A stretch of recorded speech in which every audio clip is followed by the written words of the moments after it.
అన్నదమ్ముడు చూడండి, జార్జా నేట్రా నాకు తమ్ముడు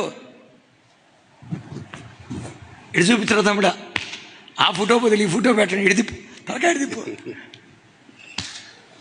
మై బిలవ్డ్ అన్ని విషయాల్లో. రాజు ఎట్రా, మీరు కూడా రండి, ఎట్రండి, ఒకళ్ళనొకళ్ళు పట్టుకోండి. రైట్, మై బిలవ్డ్ జార్జా ఎట్రా, రైట్. చూడండి ఒకసారి చూడండి మా వైపు. ఇలా ఐక్యంగా ఉండాలి. రాజు ప్రైజ్ లార్డ్. ఆమె సహోదరత్వం ఎప్పుడైనా తేడా వచ్చిందనుకో అదే అలాగనేది సహోదరత్వం కాకపోదు, దిద్దుబాటు చేయటం కూడా సహోదరత్వమే. గమనించండి, ఇలా ప్రతి సంస్థలో సేవకులు ఐక్యంగా బ్రతికితే ప్రపంచాన్ని తలకిందులు చేసేవాళ్ళగా మారిపోతారు.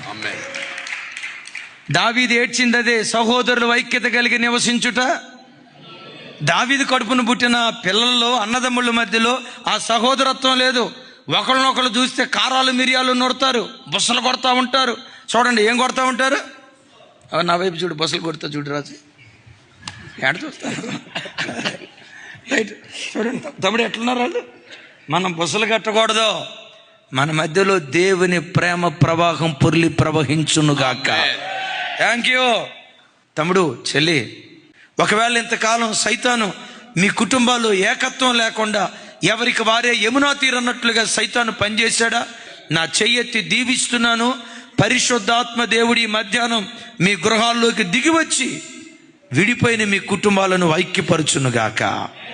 ఏక మనసు మన కుటుంబాల్లో దేవుడు కలుగు చేయునుగాక. ఐలరా, మీ మట్టుకు మీరు ఐక్యపడటానికి ప్రయత్నం చేయండి. ఆ ఐక్యత ఉంటే పరిశుద్ధాత్మ దేవుడు మరి బలంగా దిగి రావటం ప్రారంభిస్తాడు. ఆ తర్వాత దేవుడు అనే మాట ఏంటో తెలుసా? ఇంత ఐక్యంగా వీళ్ళు బ్రతుకుతున్నారు గనుక, ఏ ఆశీర్వాదమా ఇట్రా, శాశ్వత జీవమా ఇట్రా. ఏం సార్ ఏం చేయమంటారు? అదిగదిగో ఐక్యత కలిగిన ఆ ఇంటిలో శాశ్వత కాలం మీరు నివసించండి. ఈరోజు దేవుడు సెలవిస్తున్నాడు. తమ్ముళ్ళారా, నా వైపు చూడండి. మీ భార్యాభర్తల మధ్యలో ఐక్యత లేకపోతే ఒకసారి చేయి పట్టుకొని, అయ్యా నన్ను క్షమించు, ఈ రోజు నుండి ప్రభు రాకడ వరకు మనం కలిసి బ్రతుకుదాం, మన మధ్యలో వివాదాలు వద్దు, ఏక మనసుతో బ్రతుకుదామని ఒకరి చేయి ఒకరు పట్టుకోండి.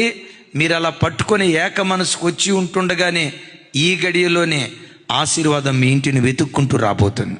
శాశ్వత జీవం వెతుక్కుంటూ మీ ఇంటిలోకి వచ్చి మీ ఇంటిలో నివసించేటట్లుగా నా దేవుడు సెలవిచ్చునుగాక.